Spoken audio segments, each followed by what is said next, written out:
Evolution.org Hardcore 2.0 is coming your way. This is episode 143. Today we're going to talk about more steroid-related bro science myths by Euro Pharma. So this is going to be something that Mobster and I talk about. These are bro science myths that we've heard in the gym, in the locker room, on the forums, that gurus have talked about over the years, and they're just not true. So we're going to kind of go over each of them and really dig deep into them. And you guys can tell us in the comments what you think about it and how often you've heard about these uh, bro science myths. And if you do think they're bro science myth, or you think that we're kind of going, so we're going to kind of give both sides of this as well. Let's start with the first one. It's testosterone is good for the heart. So this is one of those things where it's not necessarily a black and white thing, but for the most part, this is a bro science, and I'll explain why. So one of the popular held belief by delusional folks out there, the meathead mentality, is that steroids are good for you. Steroids help the heart, and the government doesn't want us to get big. I've heard that before from people. The government's against us getting muscular. The government doesn't want us to be big and bad and tough, you know? They want to keep us weak and all this stuff. All these conspiracy theories. And people are under the impression that people who use steroids and abuse steroids are that strong. And steroids give you the tool to get stronger. But if you're not in the weight room and you're not working out and you're not eating good, you're not going to get everything you need from steroids in the first place. Number two, inside, you're not strong. Inside, you're weak if you abuse steroids, if you use them the wrong way.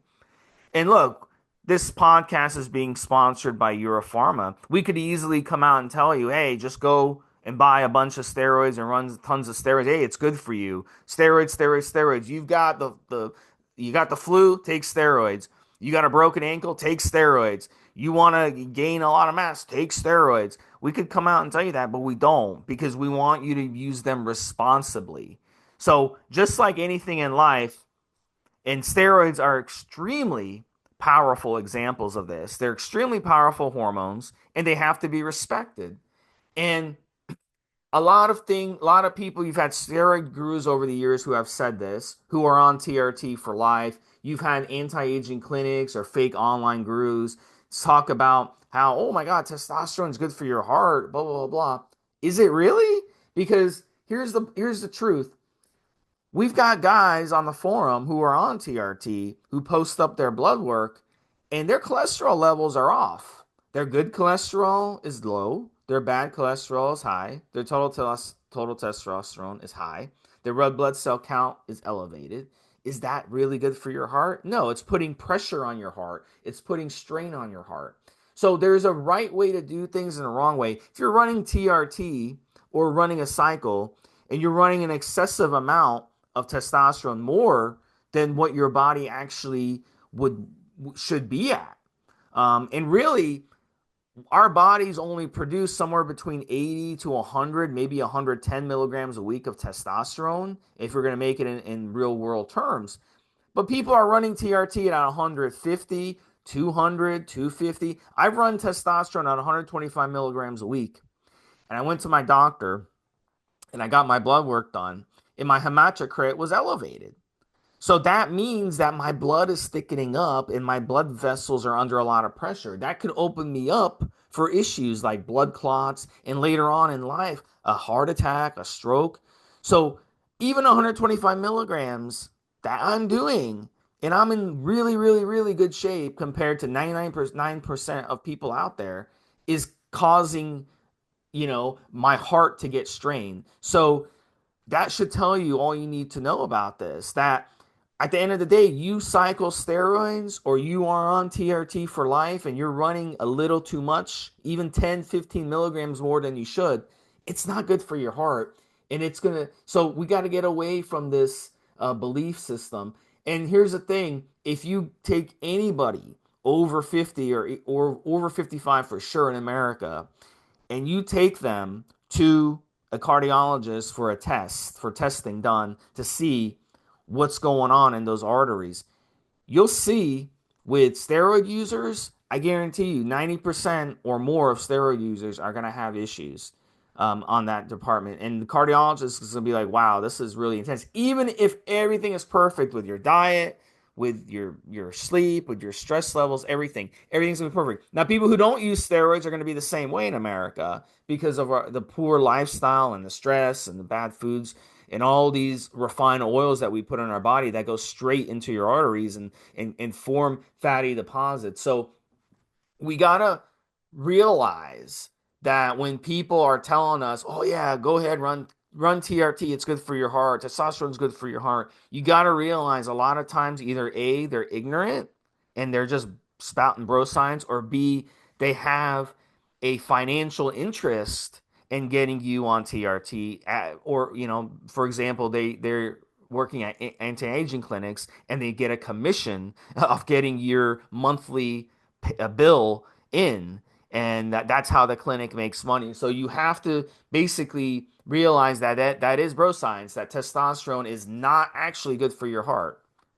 Mobster? Look, Steve, imagine for a second it was neither true or untrue. Just for a second. It completely ignores every other facet that is involved in what you do to train, to get into shape, to get lean, and so on and so forth.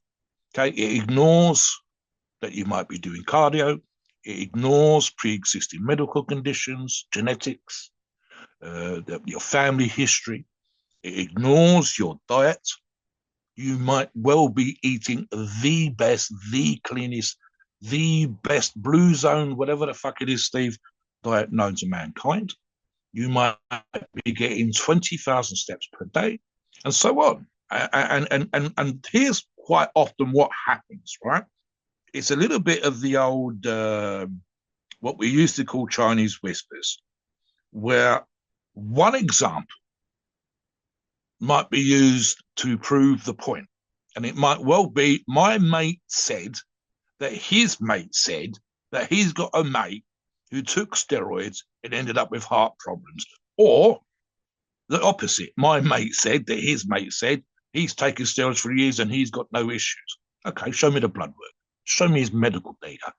Show me how he lives. Show me how he drinks. Show me how he smokes, and so on. The irony, Steve, and we can do this with the forums, but I'm thinking specifically out here in the real world, is gossip's a great thing sometimes, where when it comes to certain drugs, and I'm thinking recreational more than performance enhancement, I can hear of certain conversations that have taken place with this person says this, or that person's not very well at the moment, or this person's suffering from mental health issues, and you're going, isn't that the same person that I saw in the pub the other day sniffing coke off the fucking toilet seat, or drinking to excess, or having kebabs afterwards, fast food and junk food? And lo and behold, Monday morning, they're not well. So you really need to sometimes dig into these arguments. And you go, okay, where did you get information from? Was it a study? Was it actual scientific data? I mean, just as an example, and I think specifically again, Steve, if these things were true or untrue, and I'm thinking again here, for example, if it was beneficial, the medical insurance industry in the States would be all over this like a fucking rash. The pharmaceutical companies would be all over it like a rash. Literally, the very idea that testosterone was in some way beneficial to your heart, you'd be seeing heart patients or people, as I said earlier, with family history for heart issues and so on and so forth. Okay, so it makes zero sense. You've even got to look at, and we've done shows on this, as you know, Steve, just the history of why steroid X, steroid Y was created. And you and I have touched on these things. Okay, so, and the irony is, and this is how kind of silly it is in its own particular way, we talk about, you and I from time to time, just to sort of hold a mirror up to these things, we will say, okay, literally anti-inflammatories can cause you issues. Literally over-the-counter medications come with side effects. We talk about the specifics of the side effects, the white insert that comes with certain medications, including prescribed medications. And I believe the data of the last 10, 15, 20 years has to go back. So it's like 1 in 10,000, 1 in 100,000, 1 in a million. The most common which lots of people get, versus the very, very rare side effects. So, for example, and again, this would be on the idea that it might be true or untrue. You could say, oh, because Joe once had an issue with his heart, or because Joe took a steroid once and saw an improvement with his heart, that becomes proof. No, it doesn't. It becomes the 1 in 100,000, 1 in a million. And here's a great reason why sometimes these things are said. All bro science to some degree or another, Steve. But the reason why these things are sometimes said is literally almost a meathead thing. Let me give you an example of the irony. My late father was one of the first paramedics when that particular role became. It used to be an ambulance man, and then you become a paramedic. It was one of the first to qualify in London back in the day. And the paramedic aspect included some, with a doctor's permission, you could inject patients with their authority. Prior to that, you had to wait till they got to hospital. So obviously people were getting issues before they arrived at the hospital to be looked after. And the paramedic can now give them injection with the doctor's authority over the radio, over the telephone, whatever. Part of the information, unfortunately for me, bearing in mind this was when I was still in my early teens and just started training, 15, 16, 17, there was some reference to anabolic steroids in part of the training. And I had a product called anabolic something or other that Joe really created. And it was basically a fortified vitamin, Steve. But because it included the word anabolic in the title, my dad was convinced it was steroids and was giving me shit over it. That is sometimes the level of the kind of where information comes from, even sometimes well meant, but you really have to qualify it. I've literally had conversations, as I'm sure you have, in the gym, just a 5-minute or 3-minute or whatever conversation with someone. It's well meant, it's well meaning, but they're ill informed. And what about this? And what about that? And you go, no, there's no studies, or there are studies, but the people in those studies are not the same as you or me. The physical condition of the person. What if they were out of shape already? What if they were marathon runners and they used steroids? It's so many variables and such a sort of disjointed way of presenting it. And we live in an age now, Steve, with social media, never mind the actual media, the press, where sound bites create traction more than facts create traction. So the idea that you could take a piece of information and have that as your headline for tonight's news at 5 on CNBN or whatever, and then when you actually look at the subject, when you actually delve into the medical side, when you actually read these studies, when you actually look at the individuals, it's completely misleading. So the whole idea, I would want to know, I would always, as per any of the road science topics you and I are discussing today, I would always want to delve into the whys, the wherefores, and so on. And again, it's not a static thing.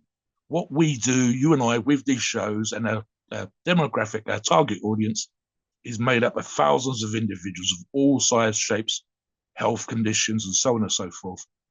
And the simple fact of the matter is, we know that a reasonable amount, used sparingly, to push you to new heights of leanness, of muscularity, and so on and so forth, should, in the long term, present next to no issues. But equally, and we've done shows on this, we've talked about the ridiculous amount some professional bodybuilders are using who have passed away. We've done shows on Dallas McCarver as an example, with a pre-existing medical condition. We thought he choked to death.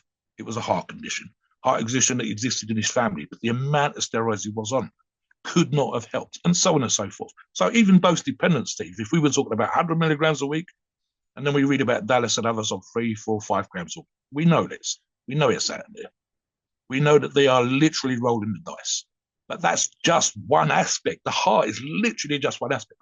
Just to finish, and Steve's touched on this already, we bang the drum hard on these shows, but especially hard on the forums when we talk about, if you can, please, please, please get regular blood work.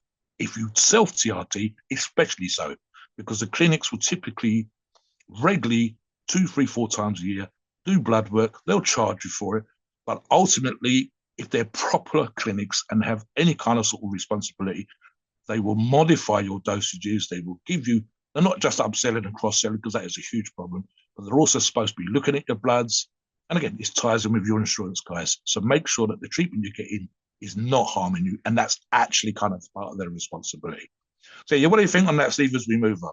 Yeah, let's move on to the next one. And the next one ties into kidney numbers, and this is a bro science that I have heard over the years a lot, and it's that it's okay if my kidney numbers are elevated on steroids. And this bro science myth has been going around ever since guys started to regularly get blood work done. So one of the things that you might notice when you get your blood work done over the years is that you have elevated blood urea nitrogen, BUN.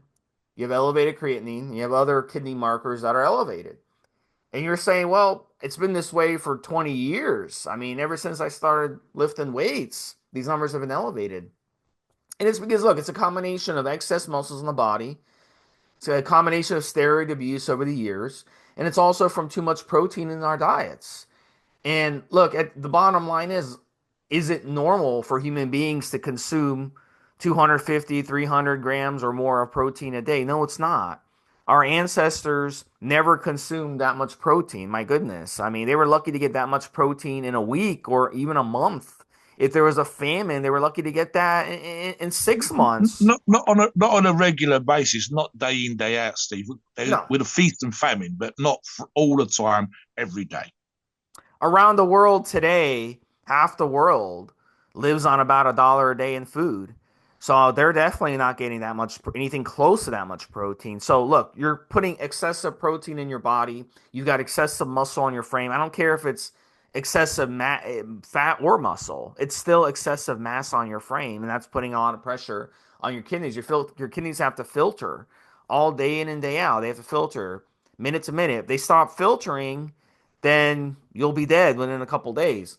This is why a lot of bodybuilders end up on dialysis because you burn out your kidneys going this. So, is it normal for bodybuilders to have elevated numbers, kidney numbers? Yes, it's normal. But is it safe? No.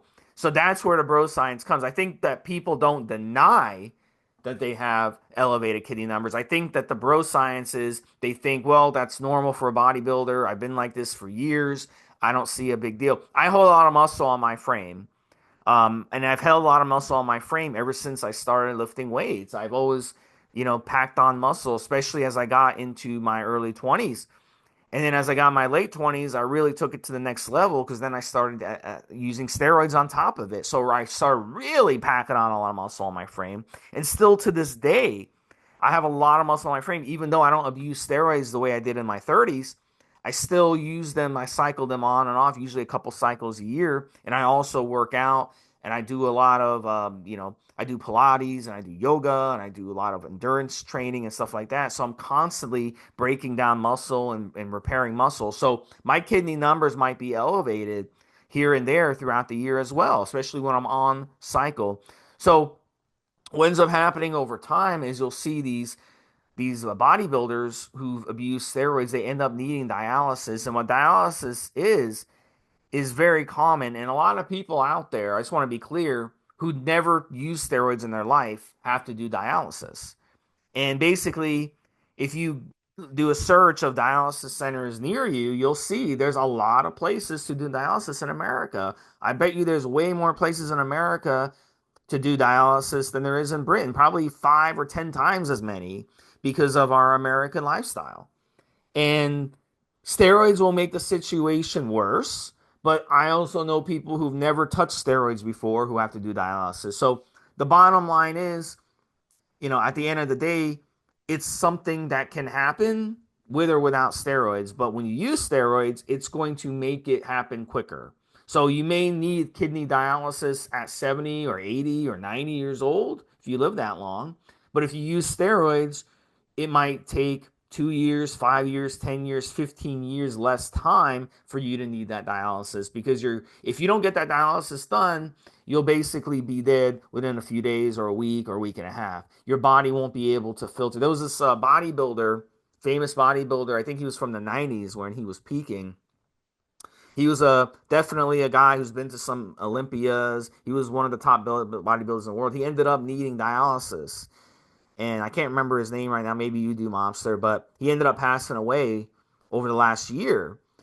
He was doing dialysis, and it sucks because you have to go in 3 times a week and basically spend half the day connected to a machine, and it filters, it does the filtering for you since your kidneys aren't working. So that's something you want to keep an eye on. But don't think when you go to the doctor or you get your blood work done and you're always seeing your kidneys elevated, oh, this is normal. It's not something to worry about. But yeah, that's the thing. It is normal for bodybuilders, but it's not a good thing either. So we have to get away from that. So one of the, there's a few things that you can do when it comes to helping your kidneys. And uh, some of the things you can do, fasting is really good because when you're fasting, you're giving your organs a break. Cycling your protein intake. We talk about carb cycling a lot in the industry, but nobody talks about protein cycling. Protein cycling is important too. So you might want to go low on the protein for a couple weeks, and then you can jack it back up after, just to give your kidneys a break. You might want to take uh, longer breaks in between cycles or run lower dosages, and that will also give your kidneys a break. So there's different ways you can help your kidneys. Mobster, touch on this a bit before we move on. I think there's an element of, Steve, you and I have actually referred to this idea that when we were younger, we can get away with loads and loads of things, and when we're older, we can't. And I think there's an element of almost putting our heads in the sand when it comes to the things that we do to our body. Okay, Steve mentioned at the beginning of the show that we are pro-anabolic.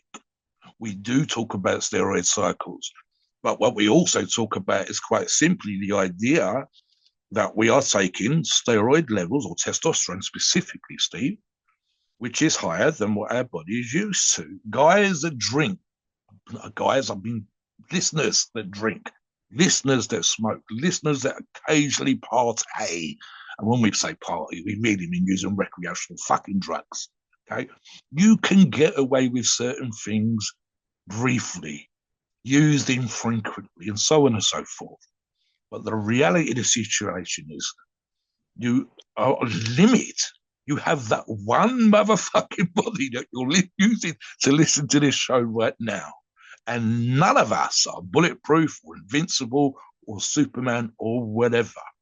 So the idea about ignoring certain factors, saying, oh, that's normal, and so on and so forth, and not doing anything to protect yourself, to increase your organ health. The idea that, oh, it's, well, if you listen, we've done shows, and then we're going to do a show in the not too distant future where we're talking about one person wants to stay on steroids for 10 years, someone else wants to blast and cruise.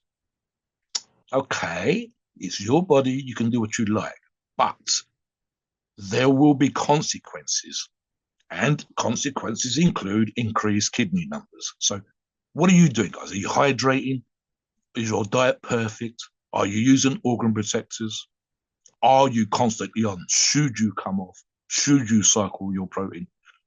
There's so many factors against it. And it's almost, as I said, burying your head in the sand and hoping that something won't affect you. When we get younger members that are convinced that they're not going to have kids, and we say that your risk on your fertility is incredibly high because you've convinced yourself at a young age you're going to stay on, and you want to be the one person who, if you change your mind, will manage to bring back your sperm levels to sufficiently high of a level that you manage to fertilize a young lady's egg and have children.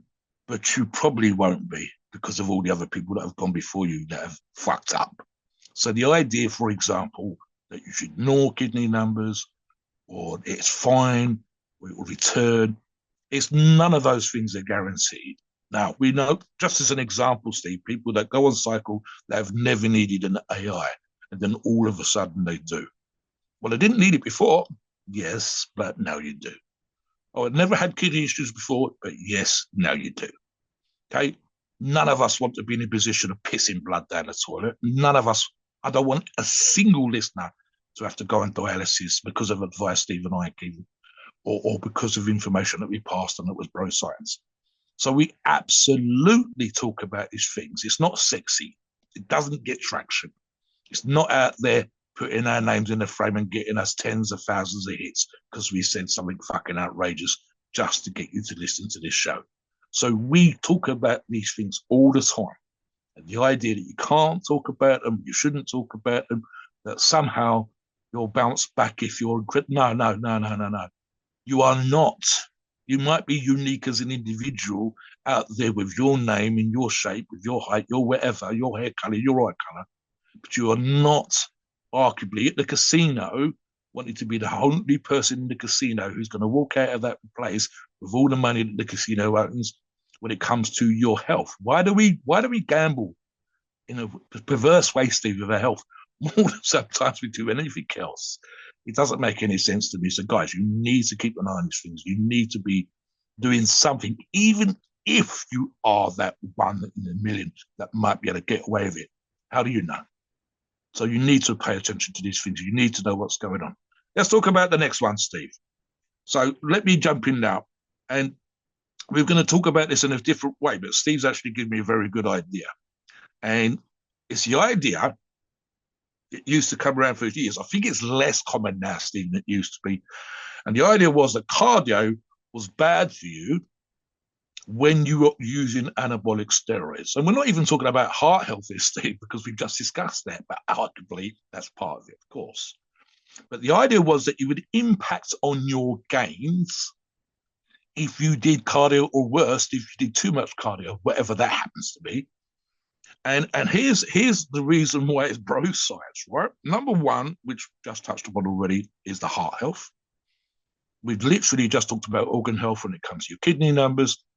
The idea of having a poor heart and then still be able to go to the gym and train hard, that doesn't work. So you obviously need to look after your heart in that regard. Number two was impacting on your muscle gains.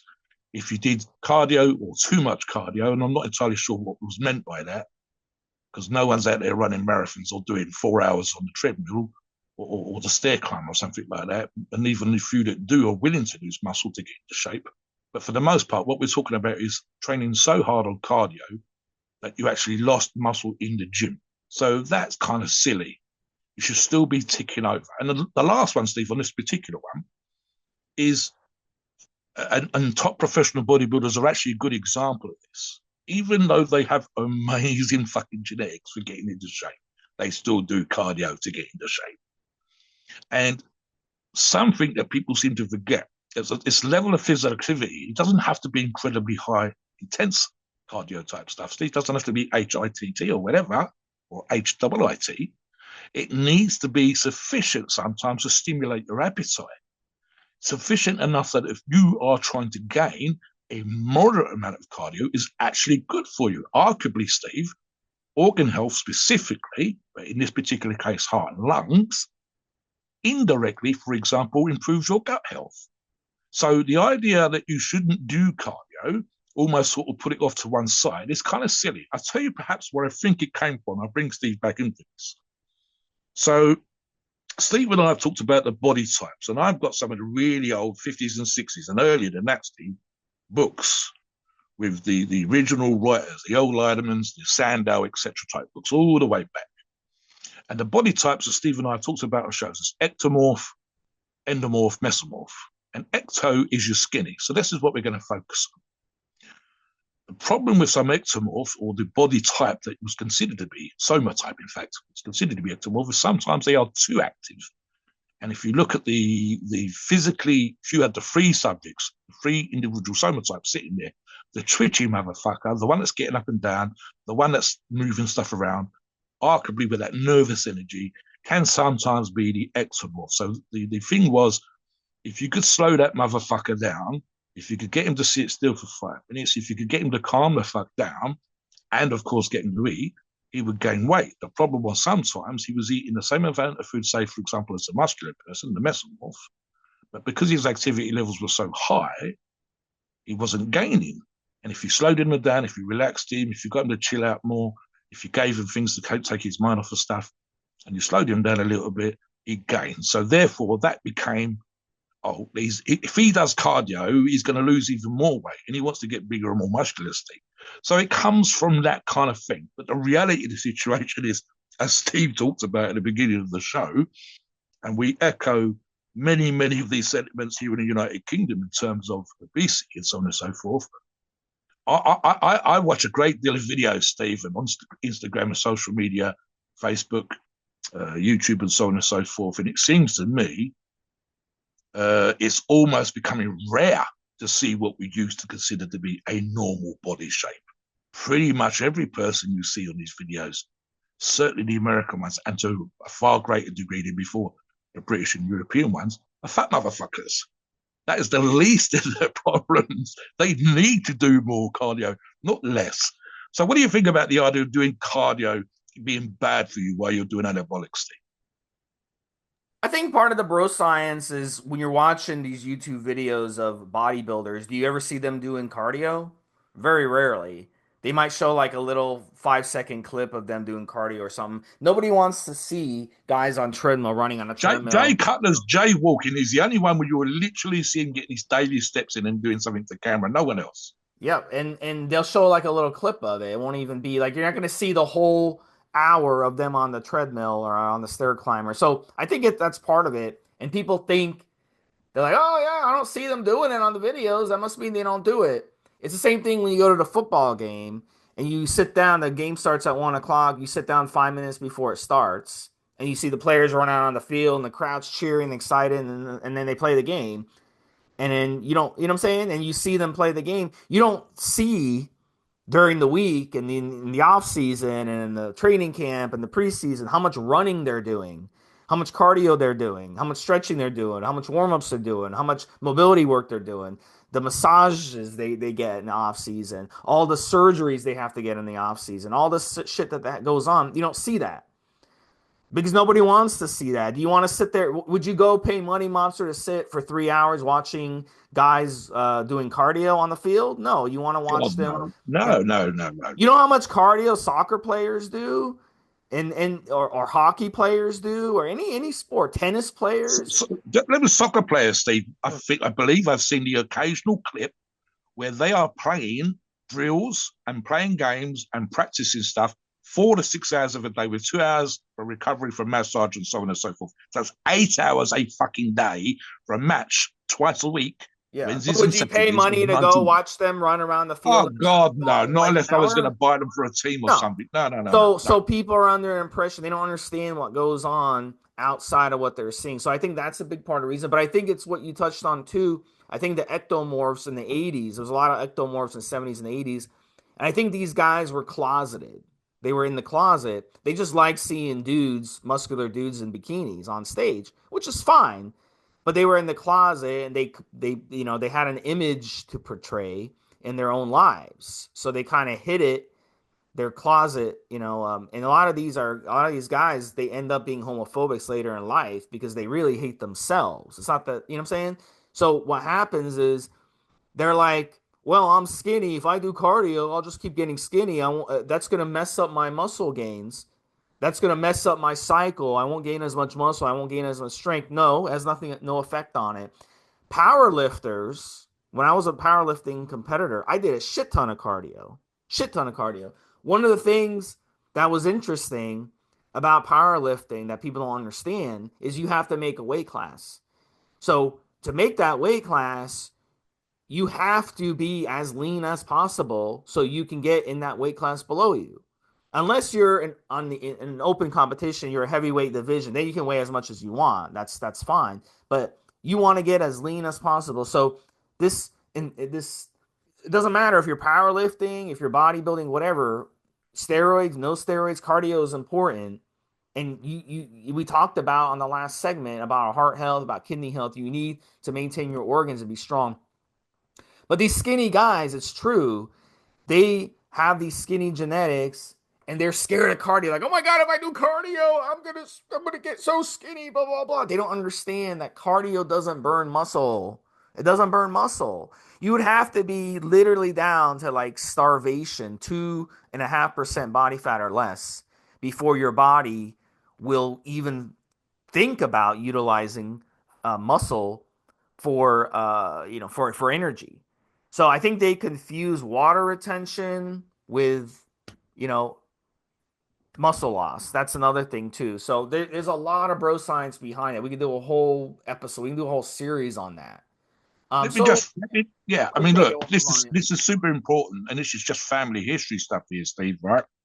So I've mentioned on other shows about the family stuff with regards to alcohol and drugs and so on, and this is not uncommon in society. So it's not just me and my family. But as an example, my dad passed at 60. My granddad passed at 60, and great granddad passed at 60. And I'm 60 years old, Steve, as you know, as we mentioned on more than one So it show. sounds like I need to find a new podcast co-host. Just in case, right? I know we But gotta have a backup.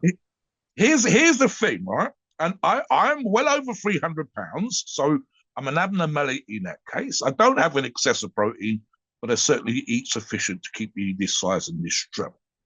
But one of the things I kind of realized, because I've had back issues and shoulder issues and so on, which fortunately I've done the rehab and removed these, or at least decreased any issues that I've had with those particular problems to a minimum. One of the things I realized years ago is I must be physically active. I had back issues in the past prior to 2016, Steve, because I would train like a fucking maniac to compete 2, 3, 4 times a year in my Trojan niche. And at the time, had a business, and I would come home and sit down and do work on the computer for 4 hours, and I would stiffen the fuck up. I needed to be mobile. Now, at 300 plus fucking pounds, and just doing the low rep, super heavy strength stuff that I do, I absolutely need to do a minimum, which is what I do every single day. I at least get the minimum amount of steps in and on a daily basis. Sometimes I exceed it, sometimes I exceed it quite a bit. I'm still doing less than lots of our listeners do on a daily basis, Steve. People that when I've worked for a living, to do 3 times or nearly 3 times what I do as a minimum. And I'm not fucking dead unless I'm talking to you as a ghost from the ether, from the other side.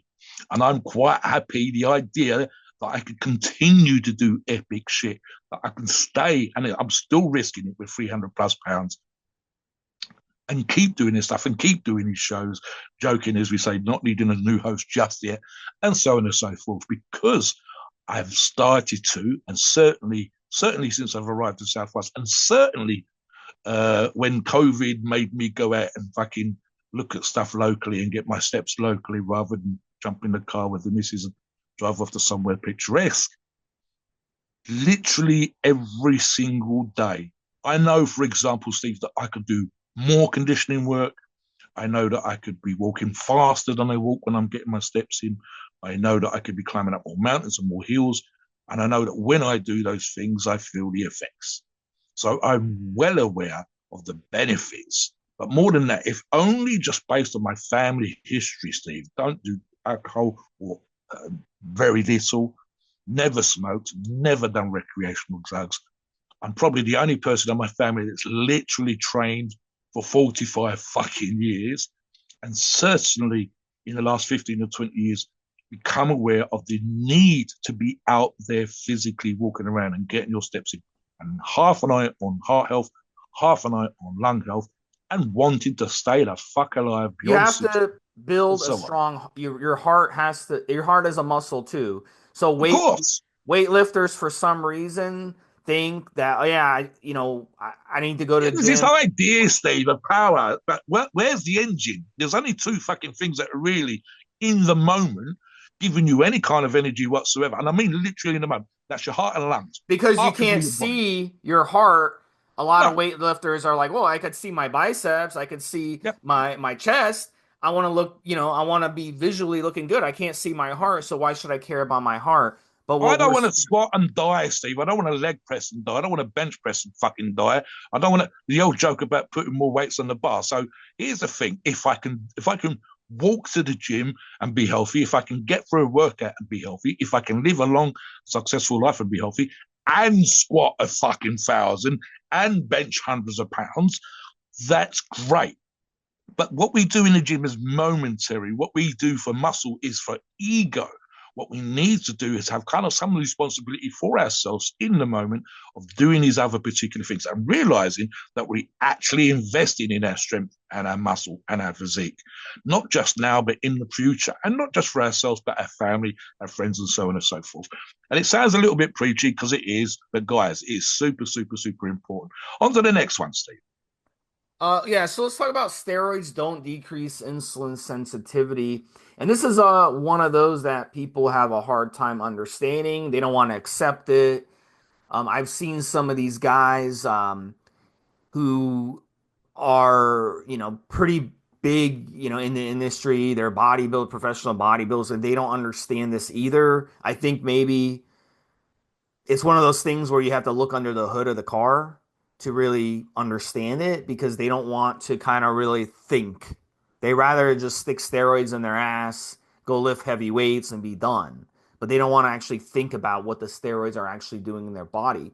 So one of the things that makes steroids work so good is one of the things that cause steroids to decrease insulin sensitivity.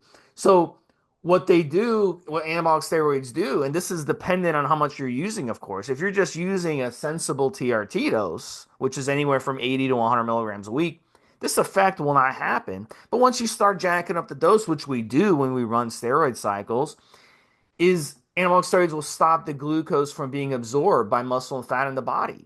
So it's going to reduce your body's sensitivity to insulin. So over time, the more you abuse steroids, the more you use steroids, the harsher the steroids that you're using, the more this is going to happen. So this is why when you use a really harsh steroid like trenbolone, for example, or high dose testosterone or a high dose of anadrol or even Debol or any of these others, and you really abuse them, you're going to feel a huge amount of hypoglycemic symptoms. And these can manifest themselves in different ways. It can affect your sleep, it can affect your energy, it can affect your mood, it can affect being hangry, which is combining being hungry and angry at the same time. And these are all things that I've experienced when I've used trenbolone. I'm sure most of you have experienced this when you use trenbolone. And one of the ways you can kind of offset these types of side effects on a harsher steroid cycle. So if you go and you use Euro Pharma Trenbolone, which is an excellent product, or Euro Pharma Anadrol, or Euro Pharma Debol, or a lot of Euro Pharma Testosterone on a cycle, what you can do to offset this in the short term is spread out your carbs on your cycle. So you don't want to eat in a time restricted window when you're running a harsh cycle for that reason. This is why pro bodybuilders are so against eating a time restricted window and so against fasting and against a lot of these things because they notice their side effects get worse because once you decrease your insulin sensitivity, you get that effect where you don't feel good. So it's hard for you to even train. So you're not going to be able to train fasted when you're on these types of steroids and you're running a harsh steroid cycle. So it changes the way you have to approach food. And that makes the problem worse. This is why you see a lot of pro bodybuilders as they get older, they turn into type 2 diabetics later in life. And but what usually happens before it even gets to that point, if it does get to that point, they're already fucked. I mean, I'm telling you this right now. But what happens even before that is it manifests itself when it comes to organ dysfunction. We talked about kidney, we talked about heart, we talked about liver. Mobster touched on liver earlier. These organs will start straining tremendously, and then later on, you'll start getting, once you get type 2 diabetic, that means your body's completely metabolically sick if you become a type 2 diabetic in life. So you'll notice that a lot of your relatives who are type 2 diabetics, they got to that point by being metabolically sick, by living a stressful lifestyle, by eating a lot of poor quality foods, by not exercising. Lots of different things have to come together for that to happen. So that's one of the things that happens when you use anabolic steroids. So you got to be aware of that. And by having that knowledge, you can do these tips and tricks that I talk about. Now, what do you do off cycle, between cycles, or if you're taking a year off from steroids to help boost your insulin sensitivity back up? so you don't end up with these metabolically sick metabolic diseases later in life. Fasting, um, as I talked about earlier, cycling your carbs, cycling your protein, cycling your calories, time restricted eating, all these things should be utilized. And ironically, the same people who have the bro science, who push the bro science that steroids don't increase insulin sensitivity, are the same people who are against fasting. Is that a coincidence? No, it's not. They basically don't want to accept reality, and they don't want to accept the harshness of bodybuilding, and they don't want to fix something that's fixable. So that's one of the things that you can do in that situation. That's a tip and trick that you should all be doing. And one of the things I tell pro bodybuilders all the time who are abusing steroids and who are competing and stuff is you want to take time to fast, to give your body a break, to detox your body. Big Ramy, Hadi Chupan, we talked about them in the past. Yes, they are Muslim bodybuilders. They celebrate something called Ramadan, where it's a month of fasting. I understand they do it for religious or cultural reasons. I don't fast myself for religious or cultural reasons. I fast for the health benefits. So you don't have to be a certain religion or a certain culture to do fasting, but they do fasting, and they're some of the top bodybuilders in the world and have won Mr. Olympia. So there's no reason why you can't fit fasting into your bodybuilder goals, and it will benefit you in the long term, and it will help boost. It will instantly. That's the nice thing about fasting. When you fast for 3 days, it will literally instantly increase your insulin sensitivity. And that's the nice thing about it. So you'll literally get so much benefits from doing a fast, even if you're a big meathead, steroid abusing, a steroid user. So that is what you got to do in this situation. So don't listen to these guys telling you that, oh, you shouldn't fast if you're a bodybuilder, oh, you shouldn't mix fasting with steroids and all this other stuff, because they're the ones that end up being type 2 diabetics later in life and having these organ issues. So I'll also touch on that really quick, and then we'll get into the last topic, which is an important one. Yeah, I mean, just as an example with Ramadan, Steve, it's not a fixed date in the year, which means that sometimes it's in the summertime, sometimes it's in the wintertime. And in the summertime, that can mean 16 or 17 hours without eating food, and it's for 30 fucking days. You're only allowed to eat before the sun rises in the morning and after the sun sets at night. Right in the winter time, Steve, 10 hours. Even then, I'd be hungry. In the summertime, it's a giant pain in the ass. They immediately go into a feast thing afterwards, like do a Christmas. So, yeah, look, these guys are fasting, and one of them is well in excess of 300 pounds when he won the Mr. Olympia. And the other one is probably one of the most muscular freaks we've had on stage ever. And even if they got a religious boy that allowed them to do certain particular things, there are many, many. I've trained with and have many, many Muslim buddies that have done this. The gym would open up early just to accommodate the Muslim guys so they could come and train. You're not even supposed to train, Steve, before sunset. Oh, sorry, yeah, after sunset and before the sun goes. Sorry, after sunrise and before the sun goes down.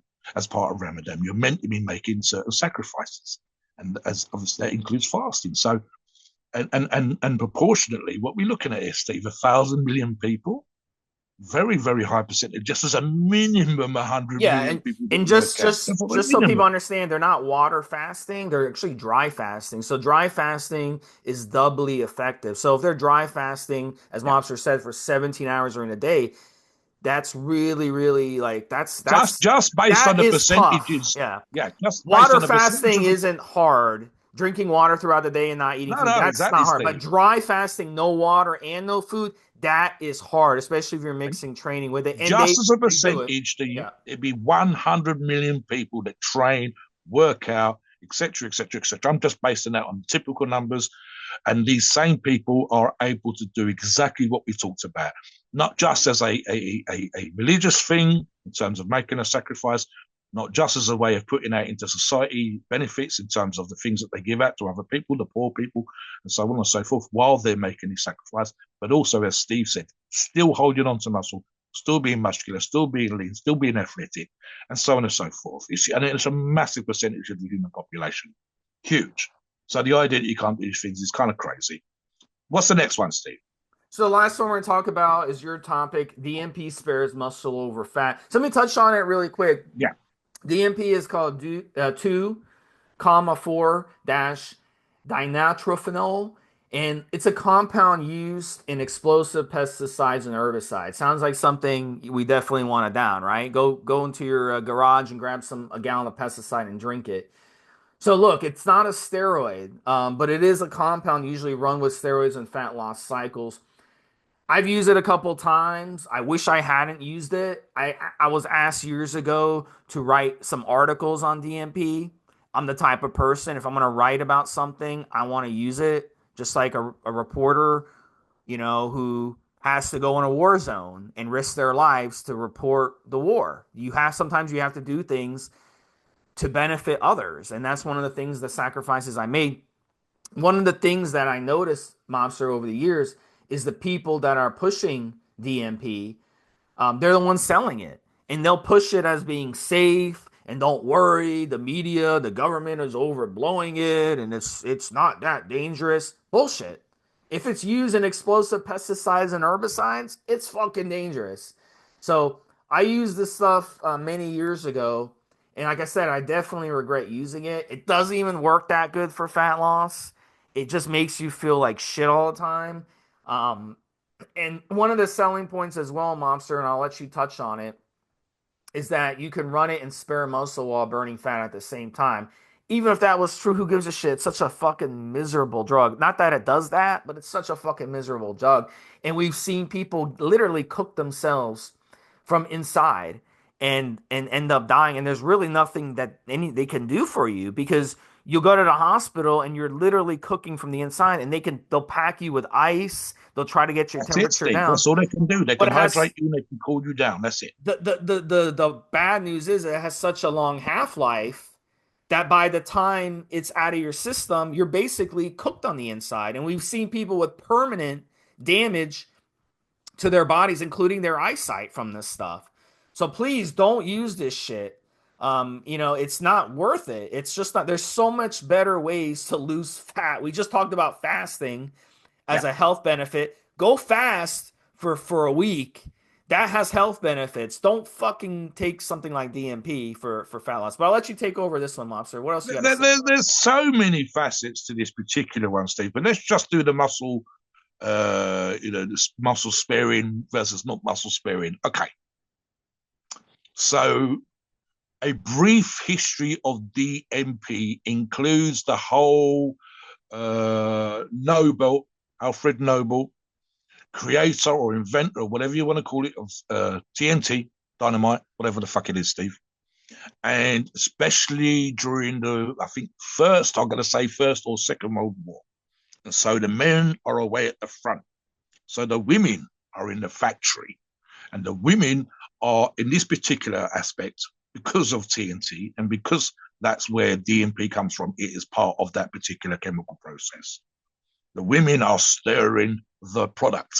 They are involved in the manufacture process, not just using small women's hands to polish the inside of bullets and help load shells and do their bit for the war, do their bit for their country. And specifically here in the UK, Stephen, to a lesser degree in America at that time, or certainly later on. So what happened was, and because no one knew any better, this wasn't just a case of the owner of the factory, the chemical plant didn't give a fuck. That might well have been part of it, but the reality was they didn't actually know what was going on. So the women were breathing this stuff in. It's right up there with the women that were doing they've got the chemical burns, Steve, from the ink or whatever it was used, the paint that was used for wristwatches that glowed in the dark. And they were wetting the brush with their tongues, and they ended up with cancer because it was a cancer-causing chemical. And what happened with the ladies was that they were breathing this stuff in, even if they had some sort of face covering, which most of them did not, because again, no one knew any better. They were breathing this stuff in. So they wasn't ingesting it. They wasn't taking it in as a pill. They wasn't injecting it into a muscle or whatever else. They wasn't taking a glass with DNP in it and swallowing that motherfucker down. They were just breathing in the fumes. And the more fumes they breathed in, so the closer to the chemical process it was, the worse it got. And women died. And at some point, autopsies took place. And those women that had died in these circumstances were coping. Why are so many women dying? Where are they working in the factory? Obvious questions are asked. What we didn't see, bearing in mind the way that DMP is used in bodybuilding, we didn't see super ripped, dry as a bone, shredded women. They weren't burning off pounds and pounds of fat. I mean, they weren't that big in the first place, Steve. They were on fucking limited rations and that kind of stuff in the wars. And of course, they would be smaller now than modern society. That's just how it is. But what they did see, as Steve says quite correctly, is effectively cooked muscle. Why is this meat, this human meat, not looking fleshy? This person's just passed away. I expect it to look a certain particular way. No, it looked like it had been part cooked, like taking a pork chop, Stephen, zapping it in the microwave. And just for a minute, the middle of the pork chop gets cooked, and you just whip it out. The outside of the pork chop is still raw, but the middle part is just starting to turn as though it's cooked. And that's what they look like. They wasn't getting lean and ripped and shredded and whatever else. They weren't dieting, they weren't doing cardio. They were physically active, of course, working in a factory. So the idea then that you can somehow change that chemical process. And here's the thing. When we talk about PEDs full stop, we're talking about an excess of a chemical that may already exist in the human body. In the case of testosterone, we talk about an excess of peptides and other hormones that we use in the body, growth hormones, an example, and certain stimulants which are similar to chemical enzymes, etc., that are in the human body already, but it's far in excess. So the part of the problem with DMP is literally, and again, it's not called a fat uncoupler, it's called a metabolic uncoupler, meaning it literally uncouples molecules. And the idea is we want it to specifically target and focus on and be limited to our body fat. Spare the muscle, burn off my body fat, get me shredded, get me lean, etc., etc. And the reality of the situation is, even without DMP, Steve, I would still expect to lose a few, no matter what I did, and no, the best protocol you and I could possibly come up with, never mind ourselves, any other expert, there will always be a few pounds of muscle loss on a diet to get me cut, on a diet to get me shredded. We can minimize that far better than we used to be able to do in the past, certainly because of PEDs and other things that we can do, certainly because we understand these processes even better than we ever done. Literally, we understand, as you know, in a way that we never did before. And we are literally looking to do things that are specifically, like SARM, Steve, that have specific targets and minimize side effects and so on and so forth. But let's be honest, Steve, as popular as DMP was, and occasionally still seems to be, it didn't quite go as far as people wanted it to. It wasn't really the perfect answer to getting into shape and so on and so forth. And there will always be, I mean, look, I'm just thinking of a handful as we finish on this particular topic. Of the few people that posted the before and after photographs, one of the issues was, Steve, was the amount of people that got into bad shape once they come off the DMP, to kind of bounce back. And the other one was literally, in worst case scenarios, and without any health issues, just literally look, you had some sort of muscle wasting thing going on in order to get in shape. It made no sense. Look, when we talk about all of these things, and I'm going to talk about specifically now, Steve, Euro Pharmacies, we try to give you the best advice. We try to give you the right kind of things. We try to take away the bro science stuff and give you the facts. We try to avoid, as best possible, being specifically medical in that particular way. But we're always looking for companies like Euro Pharmacies to enable us to give you great products to utilize in your business. We recommend cycles. We talk about the fact that companies like Euro Pharmacies are not pushing crazy cycles. They're not telling you to do grams and grams and grams, because they want you to be healthy, because they want you to have great results. So talk a little bit about that, Steve, before we go into the disclaimer.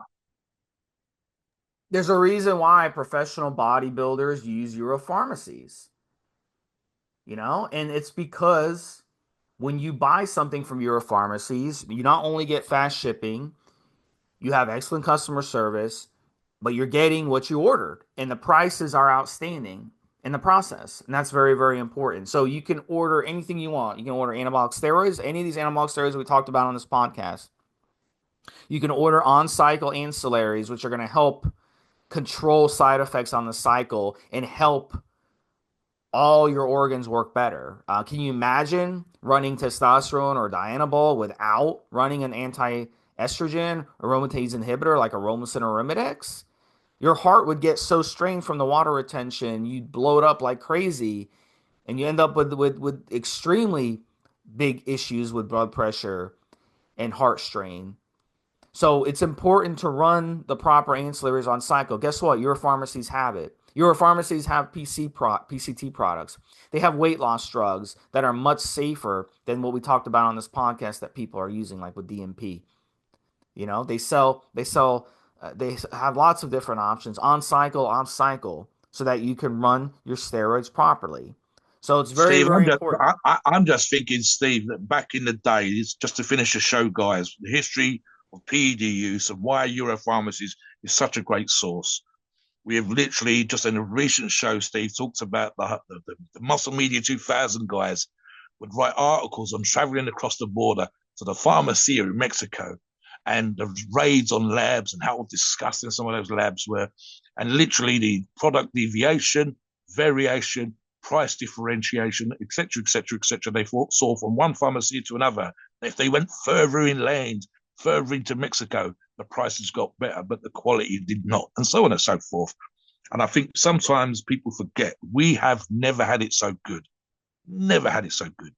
From the diversity, from the variation, from the quality, from the price, from the lack of post injection pain was a huge thing 20 years ago.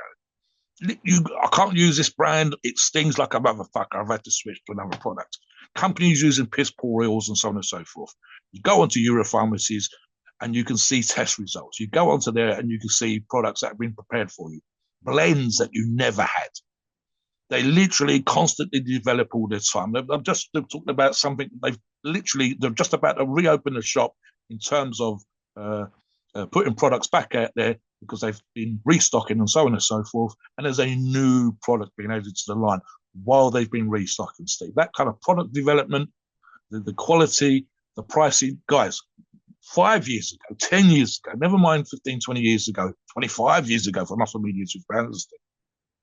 That is amazing. It's like the iPhone versus the original handheld cell phone, Steve. The latest iPhone, the camera technology on phones alone.